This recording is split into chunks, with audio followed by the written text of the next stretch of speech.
So usually kung males na more than 35 inches ang waist, and then ang females more than 31 inches, yes. Oo, pwede siya makonsider obese, oo, or overweight.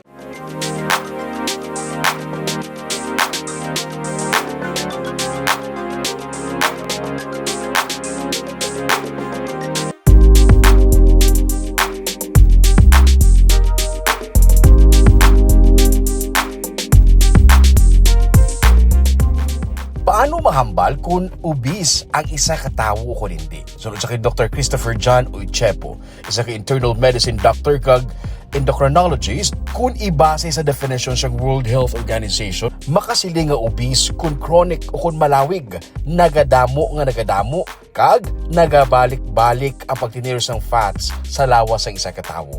Kung ang body mass index mosobra na sa 23, mo-consider na nga overweight. Makuha ang mass index sa pag-divide sa imong body weight in kilograms sa imong height in meters squared. Kung 27.5 and above naman ang imong BMI, ma-consider ka na nga obese.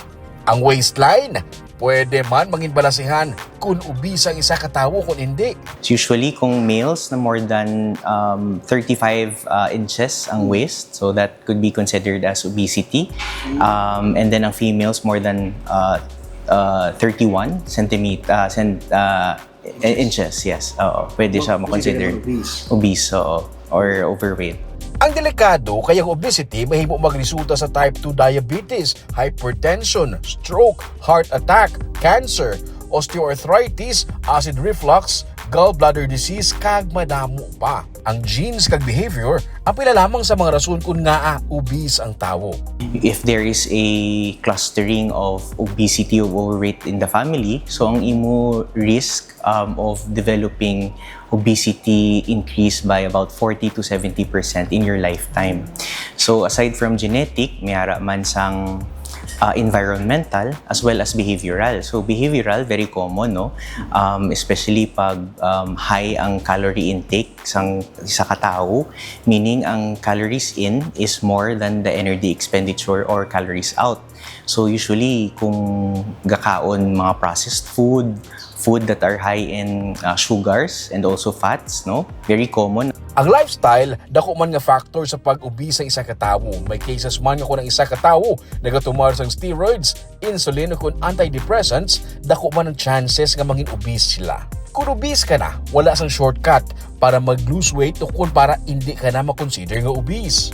So ang pinaka-foundation gid is lifestyle therapy, no? So that is, of course, siguro sticking into a diet na go-work sa imo, no? So there's no diet that is one size fits all. Yes. So the best dietary approach is the one that you can stick to long term. So usually ang mga low caloric diet, no?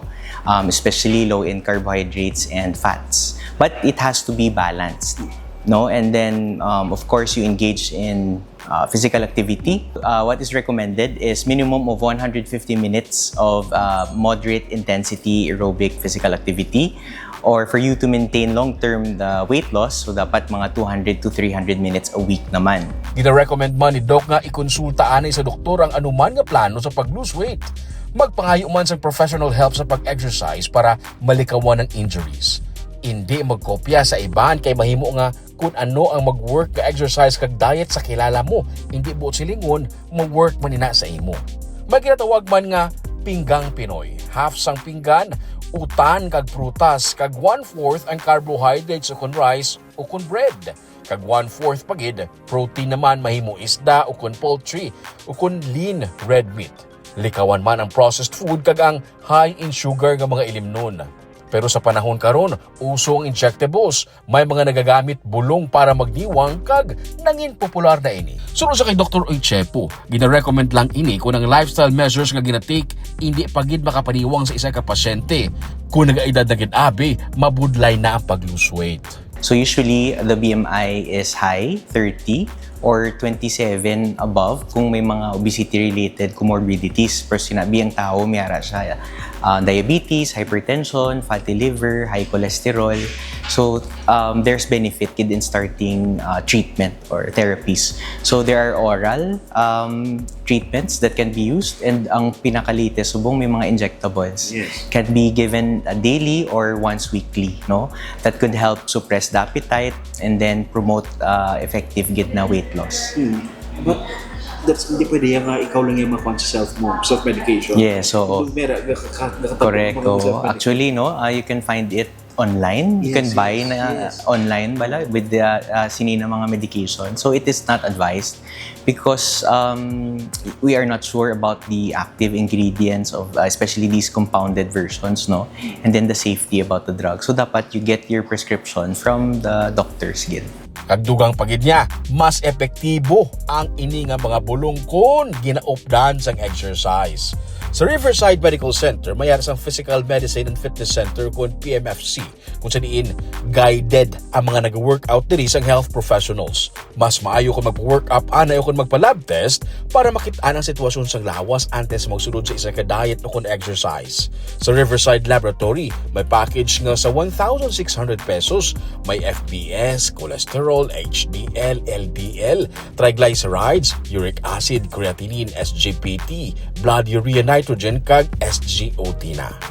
For more inquiries, magtawag lang sa number sa inyong screen.